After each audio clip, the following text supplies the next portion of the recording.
ছেলে হওয়া এত সহজ না, অনেক কিছু ঘুরে আমাদের মাথায়। সব তো তোমার বইলা বোঝানো যাবে না, তারপরও কিছু বলি শোনো। আমরা ছেলেরা বউর সামনে মার সাথে ভালো করে কথা বললে মারা চলে থাকা সন্তান, আবার মার সামনে বউর সাথে ভালো করে কথা বললে বউর গোলাম। নিজের ছেলে মেয়েদের যদি মারি আমাদের দয়া মায়া নাই, আর ওই ছেলে মেয়েদের যদি কিছু না বলি আশকারা দিতেছি। নিজের বউরে দিয়া যদি জব করাই সেই ক্ষেত্রে আমি বউর কামাই খাই, আর যদি বউরে দিয়া জব না করাই আমি সন্দেহ করি।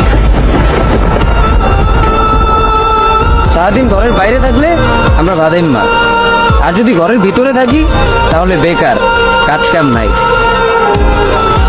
আর এই তোমাদের মেয়েদের গায়ে যদি আমরা ভুলেও টাচ করি না আমরা নির্যাতক, আর যদি তোমরা মেয়েরা আমাদের গায়ে হাত তুলো আমরা কাপুরুষ।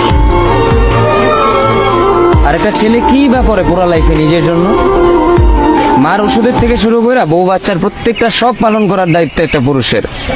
কিন্তু কি লাভ এত কিছু কইরা? দিন শেষে একটা ভুল করলেই সবাই ভুলা যায় যে কে কি করছে তার জন্য।